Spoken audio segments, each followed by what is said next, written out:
अस्सलामुअलैकुम एवरीवन। कैसे हैं आप सब लोग? उम्मीद है कि आप सब लोग बिल्कुल ठीक होंगे। सो आज मैंने कुछ सोचा है और वो ये कि क्यों ना हम पार्क के विज़िट पर चलें। जी बिल्कुल ठीक सुना आपने, मैं पार्क के विज़िट पर जाने के लिए ही कह रही हूँ। और मैं चाहती हूँ कि आप लोग भी मेरे साथ चलें। इससे पहले कि हम पार्क के विज़िट पर चलें तो मैं क्यों ना आपको अपने प्रीवियस पार्क के एक्सपीरियंस के बारे में बताती हूँ। तो हुआ यूँ कि मैं एक दिन अपनी फैमिली के साथ सुबह सुबह की वॉक के लिए नियर बाय मेरा जो एरिया है उसमें पार्क विज़िट पर गई थी। ठीक है, तो एज़ यू ऑल नो कि सुबह सुबह का वेदर कितना अच्छा होता है और एज़ अ नेचर लवर मुझे पार्क विज़िट करना या ग्रीनरी एरियाज़ बहुत ज़्यादा पसंद है।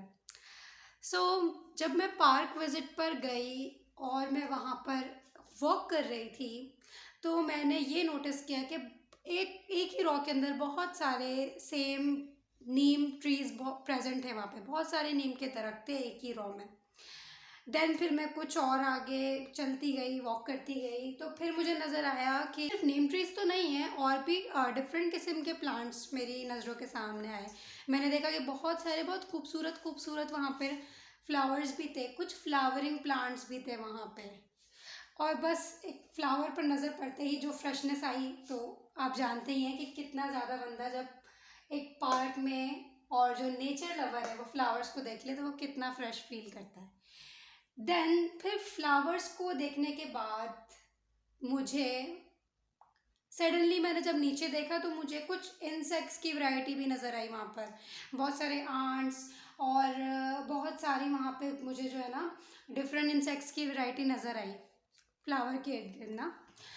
उसके बाद मैंने जैसे ही मेरी आसमान की तरफ नज़र पड़ी तो मैंने ये देखा कि अरे सिर्फ प्लांट्स तो नहीं है, सिर्फ ट्रीज तो नहीं है, बहुत सारे खूबसूरत बर्ड्स भी थे उस पार्क में। और बहुत सारी क्यूट क्यूट स्पैरोज का जो ग्रुप है वो उनमें से एक ट्री पर जाके बैठ गया। एक ट्री पर मुझे स्पैरोज का ग्रुप नज़र आया। फिर जैसे ही मैंने जैसे ही मैं पार्क में थोड़ा आगे गई तो मुझे वहाँ पर कुछ डक्स नज़र आई, कुछ डक्स का ग्रुप नज़र आया। एंड देन मैंने ये फील किया कि वेदर तो बहुत ही प्लेजेंट है और बड़ी प्यारी प्यारी हवा चल रही है और मेरे अलावा बहुत सारे दूसरे लोग भी वहाँ पर वॉक कर रहे हैं। और वहाँ पर एक फाउंटेन भी था, फव्वारा, ठीक है, या फिर आप कह रहे हैं पॉन्ड या तालाब टाइप, जहाँ पर बहुत क्लीन एक वाटर सप्लाई भी थी। इसके अलावा मैंने देखा एक केयर टेकर है जो कि जो प्लांट्स है उनमें पानी डाल रहा है। ठीक है, और फिर मुझे वॉक करते करते थोड़ी सी देर हो गई थी तो फिर मैंने देखा कि हल्की हल्की जो सनलाइट है वो भी आना शुरू हो गई है पार्क में, प्लांट्स पर पड़ना शुरू हो गई है। और इस तरह से ये पूरे पार्क का व्यू मैंने आपके सामने रख दिया। तो आप क्या सोचते हैं कि क्या लॉजिक है इस पूरी कहानी के पीछे और मैं क्यों आपको इस कहानी के अंदर ले गई हूँ? तो इसका बहुत बड़ा रीज़न है क्योंकि हम इस पार्क के सिनेरियो के पीछे जो साइंस इन्वॉल्व है उसे हम आज समझने वाले हैं। ये जो आपने डिफरेंट प्लांट्स की और जो एनिमल की इस पार्क के अंदर आपने वैरायटीज़ देखी है, बहुत से आपको नीम ट्रीज नज़र आए, बहुत से फ्लावरिंग प्लांट्स नज़र आए, इंसेक्ट्स चलते फिरते नज़र आए, बर्ड्स हवाओं में उड़ते हुए नज़र आए और आपको वहाँ पर वाटर एंड सनलाइट, एयर, इन सब की सप्लाई भी नज़र आई, राइट। और इसके अलावा आपने देखा कि बहुत सारे नेचर लवर बिल्कुल मेरी तरह और वहाँ पर चहलकदमी करते हुए नज़र आए। तो ये पूरे सिनेरियो से मैं आपको आज का एक टॉपिक क्लियर करने वाली हूँ जिसमें मैं आपको ये बताऊँगी कि अगर डिफरेंट लिविंग ऑर्गेनिजम्स की वैरायटीज़ ऑर्गेनाइज्ड हो तो फिर उस ऑर्गेनाइजेशन को हम क्या कहते हैं। कहीं ऐसा होता है कि एक एरिया में एक ही ऑर्गेनिज्म की वैरायटी है, ठीक है, कहीं ऐसा होता है एरिया तो सेम है लेकिन नहीं, उसमें एक ज़रूरी तो नहीं है ना एक एरिया में वही बर्ड्स ही प्रेजेंट हो, उसके साथ दूसरे एनिमल्स भी हो सकते हैं, उसके साथ दूसरे ट्रीज भी हो सकते हैं, अलग अलग वैरायटी हो सकती है लिविंग ऑर्गेनिज्म की। और फिर उनके साथ जो उनका इन्वायरमेंट है वो भी तो वहाँ पर मौजूद होगा ना। तो मैं आज आपको यही समझाने वाली हूँ कि इस तरह की जो एक ऑर्गेनाइजेशन होती है उसे हम क्या कहते हैं। So this is our today's topic. Okay, तो उसी एग्जाम्पल के थ्रू जिस टॉपिक को आज हम स्टडी करने वाले हैं वो है लेवल्स ऑफ ऑर्गेनाइजेशन। यानी कि लेवल्स ऑफ ऑर्गेनाइजेशन के जो हमने प्रीवियस वीडियो देखी थी उसी का ये पार्ट 2 है। ठीक है, उसमें हमने ऑर्गेनिज्म तक स्टडी किया था और आज हम सबसे पहले जिस लेवल को स्टडी करने वाले हैं वो है स्पीशीज। तो मैं अपनी वही पार्क वाली एग्जाम्पल को यहाँ सामने रखती हूँ, उसी के थ्रू हम समझते हैं। जब हम पार्क विजिट पर गए थे तो वहाँ पर मेरे जैसे और बहुत सारे ह्यूमन थे, बहुत सारे लोग थे वहाँ पे। ठीक है, और वहाँ पर आप ये कह सकते हैं कुछ पार्क में डॉग्स भी नजर आए। कहने का मकसद ये है कि स्पीशीज हम किसे कहते हैं, मॉर्फोलॉजिकली सिमिलर ऑर्गेनिजम्स। सबसे पहले इसकी डेफिनेशन देख लेते हैं। Morphologically similar organisms that can interbreed and produce fertile offsprings. ठीक है, मॉर्फोलॉजिकली यानी अपीयरेंस वाइज, एक्सटर्नल अपीयरेंस। जब कोई आपको, आप बाहर से किसी को कैसे नजर आ रहे हो, ठीक है, तो ऐसे ऑर्गेनिजम्स, ऐसे जानदार जो कि बाहर से एक जैसे दिखते हो, ठीक है, यानी उनकी एक जैसी फीचर हो। जैसे ह्यूमन है, 2 हाथ है, 2 पाँव हैं और फेस स्ट्रक्चर है। ठीक है, ह्यूमंस का ग्रुप है, डॉग्स का ग्रुप है, कैट्स का ग्रुप है। ठीक है, तो वो क्या है, एक जैसे दिखने वाले ऑर्गेनिज्म है ना, एक जैसे ऑर्गेनिज्म का ग्रुप है। जाहिर है अगर आप डॉग और कैट को कंपेयर करो डिफरेंट है, लेकिन अगर डॉग और डॉग हो तो वो एक ही ग्रुप के हो गए, राइट। दैट कैन इंटरब्रीड, जो कि इंटरब्रीड कर सकें, जो कि आपस में रिप्रोडक्शन कर सकें, एंड प्रोड्यूस फर्टाइल ऑफस्प्रिंग्स। ठीक है, जो कि आपस में रिप्रोडक्शन करके, रिप्रोडक्शन मतलब अपनी जो जनरेशन है उसको आगे बढ़ा सके, एंड फर्टाइल ऑफस्प्रिंग प्रोड्यूस कर सके। ऑफस्प्रिंग यानी कि अपनी जो औलाद है, यानी जो बच्चे हैं वो पैदा कर सकें और वो भी फर्टाइल हो, वो भी आगे अपनी जनरेशन को बढ़ा सकें। ठीक है, तो ऐसे ग्रुप को हम क्या कहते हैं, स्पीशीज। ठीक है, जैसे मिसाल के तौर पर ह्यूमन की स्पीशीज, जिसमें सारे क्या है, ह्यूमन, जो आपस में रिप्रोड्यूस करके जनरेशन आगे बढ़ा सकते हैं। इसी तरीके से कैट्स का ग्रुप है, इसी तरह से डॉग्स का ग्रुप है, गोट का ग्रुप है, जो सेम ऑर्गेनिजम्स का ग्रुप है, राइट, उसे हम स्पीशी कहते हैं। अब यहाँ पर हम बात करते हैं पॉपुलेशन की। ठीक है, ये एक और लेवल ऑफ ऑर्गेनाइजेशन है जो कि स्पीशी के बाद आता है, राइट।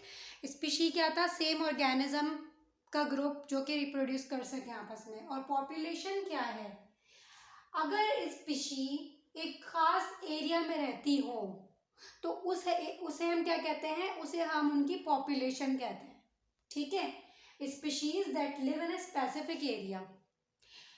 फॉर एग्जाम्पल, अब वापस हम उस पार्क की एग्जाम्पल लेते हैं। उस पार्क में हमने देखा कि स्पैरोज का जो ग्रुप है ना वो एक ट्री के ऊपर बैठा हुआ है। तो ट्री उनके लिए एक खास जगह हो गई। ठीक है, उनके रहने की एक खास जगह जहाँ पर वो रहती हैं। ठीक है, और स्पैरोज में यानी जो भी चिड़िया है वो सब एक दिखने में एक जैसी है, यानी वो स्पीशी हो गई। ठीक है, उन स्पैरोज का ग्रुप स्पीशी कहलाएगा और वो स्पेसिफिक एरिया जो कि यहाँ पे ट्री है वहां पर वो रहती हैं। ठीक है, तो अब हम उनके ग्रुप को क्या कहेंगे, उसे हम कहेंगे स्पैरो की पॉपुलेशन, राइट, स्पैरो पॉपुलेशन। इसी तरीके से आप और भी डिफरेंट किस्म की एग्जांपल्स ले सकते हैं। फॉर एग्जांपल, एक फॉरेस्ट के किसी स्पेसिफिक एरिया में डियर का ग्रुप रहता है, ठीक है, हिरन का ग्रुप रहता है, तो आप वो उसकी जो है पॉपुलेशन कहलाएगी। तो देखिए, हमने एक पार्क की बात की थी कि वहाँ पर एक स्पैरोज का ग्रुप एक खास ट्री के ऊपर प्रेजेंट है, वहाँ पे रहता है। तो ज़रूरी तो नहीं है ना कि पार्क में वो सिर्फ स्पैरोज ही होंगी, वहाँ पर और डिफरेंट किस्म के लिविंग ऑर्गेनिज्म भी प्रेजेंट हो सकते हैं, राइट। वहाँ पर उन स्पैरोज के अलावा दूसरी बर्ड्स की वैरायटीज़ भी प्रेजेंट होंगी उस ट्री पर, है ना। और वहाँ पे उस पार्क में दूसरे एनिमल्स भी होंगे, जैसे हमने बात की थी कि वहाँ पर जो है बहुत सारी डक्स जो है ना वो भी वॉक कर रही हैं ग्रास के ऊपर, वो भी चल रही हैं। और हमने ये देखा था कि उन ट्रीज़ के अलावा, ठीक है, उन ट्रीज़ पर डिफरेंट किस्म की बर्ड्स की वैरायटी है स्पैरो के अलावा, और उन ट्रीज़ के अलावा भी जो नीम ट्री थे, फ्लावरिंग प्लांट्स भी है वहाँ पर। वहाँ पर जो है इंसेक्ट्स की वैरायटी भी है वहाँ पर। अब देखें एयर है, एयर के अंदर वहाँ पर जर्म्स भी होंगे, उनकी वैरायटी भी होगी, ठीक है ना। बैक्टीरिया भी होंगे, वायरसेस भी होंगे, अलग अलग किस्म के जर्म्स भी होंगे, राइट। और इसके अलावा वहाँ पे जो ह्यूमंस हैं उनकी वैरायटी भी है, ठीक है। तो अगर सेम एरिया के अंदर डिफरेंट पॉपुलेशंस रहें, डिफरेंट किस्म के ऑर्गेनिजम्स का ग्रुप रहे सेम एरिया में, उसे हम क्या कहते हैं, उसे हम कहते हैं कम्युनिटी। तो इसकी डेफिनेशन देख लेते हैं। Different populations living in the same area, area को हम हैबिटेट भी कहते हैं। तो अगर एक हैबिटेट में सेम पार्क के एरिया में अगर अलग अलग हमें वेराइटीज नजर आ रही है ना, अलग अलग ग्रुप नजर आ रहा है लिविंग ऑर्गेनिजम्स का, तो उसे हम फिर क्या कहते हैं, कम्युनिटी कहेंगे, पार्क कम्युनिटी, राइट। देखिए नीम ट्रीज भी थे, फ्लावरिंग प्लांट्स भी थे, इंसेक्ट्स भी थे, जॉन्स भी थे, ह्यूमंस का ग्रुप भी था, डक्स का ग्रुप भी था, एटसेट्रा एटसेट्रा। अब देखें कम्युनिटी के बाद ना एक बहुत हाई लेवल ऑफ ऑर्गेनाइजेशन आता है जो क्या है, इकोसिस्टम। अब देखिए वापस उस पार्क वाले एग्जाम्पल की तरफ चलते हैं कि उस पार्क के अंदर सारी लिविंग वैरायटी मौजूद है, अलग अलग लिविंग ऑर्गेनिजम्स के ग्रुप मौजूद हैं। तो क्या सिर्फ वहाँ लिविंग ऑर्गेनिजम्स ही होंगे? नहीं, बल्कि वहाँ पर उनका नॉन लिविंग एनवायरनमेंट भी होगा। जाहिर है वहाँ पे मैंने कहा था कि ठंडी ठंडी हवा चल रही है जब मैं वहाँ पर वॉक कर रही थी, तो ये जो एयर है ये क्या है, ये नॉन लिविंग है, नॉन लिविंग फैक्टर है एनवायरनमेंट का, ठीक है। इसी तरीके से वहाँ वाटर सप्लाई भी मौजूद होगी। हो सकता है कोई केयर टेकर हो उस पार्क का जो कि पानी दे रहा था प्लांट्स को, या वॉट एवर किसी भी सोर्स के थ्रू अगर वहाँ पर वाटर सप्लाई मौजूद है, तो वाटर क्या है, नॉन लिविंग, राइट। इसके अलावा वहाँ पर सनलाइट भी आ रही थी सुबह के टाइम, थोड़ी थोड़ी सनलाइट। तो सनलाइट क्या है, ये भी नॉन लिविंग है, ठीक है। वहाँ पे एयर में मॉइस्चर भी होगा, ये भी नॉन लिविंग है। तो ये जो लिविंग ऑर्गेनिज्म है ना, अपने जिंदा रहने के लिए जो non living part of the environment पे डिपेंड करते हैं, इसके कॉम्बिनेशन को हम क्या कहते हैं, इकोसिस्टम। लिविंग को हम बायोटिक भी कहते हैं और जो नॉन लिविंग है उसको हम एबायोटिक भी कहते हैं, ठीक है। यहाँ पर जो ए लगा है ना, ए का मतलब होता है विदाउट। तो अब आ जाता है सबसे हाई लेवल ऑफ ऑर्गेनाइजेशन जो कि है बायोस्फीयर। बायो, अब इसकी मीनिंग क्या है, bio means life and sphere यानी सर्किल, कोई चीज जो सर्कुलर शेप में हो। अब यहाँ पर स्फीयर से मुराद क्या है, अर्थ, क्योंकि अर्थ स्फेरिकल शेप में है और अर्थ में जो भी लाइफ एग्जिस्ट करती है, यानी अर्थ का वो पार्ट जहाँ पर लाइफ एग्जिस्ट करती है, उसे हम क्या कहते हैं, बायोस्फीयर। अब मैं इसको मजीद एक्सप्लेन करती हूँ। जब डिफरेंट इकोसिस्टम्स मिल जाते हैं ना, तो फिर वो बायोस्फीयर बनाते हैं।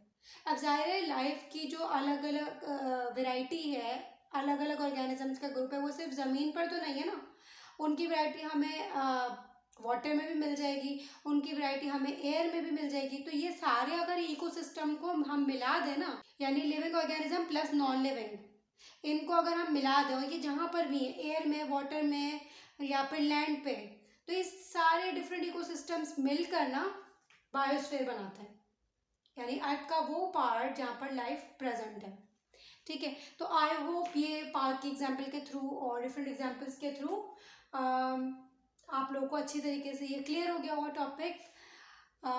फिर भी अगर आपको कोई भी क्वेरीज हैं तो आप कमेंट में पूछ सकते हैं, और kindly do subscribe, and this thing will motivate me a lot if you will subscribe to my channel, and your support means a lot to me। और इसी तरीके से बने रहेगा और आगे और वीडियोस इंशाल्लाह जल्दी जल्दी आती रहेंगी 9th क्लास की। एंड ख़ुद भी स्टडी कीजिए और अपने फ्रेंड्स एंड फैमिली के साथ भी इसको शेयर कीजिए।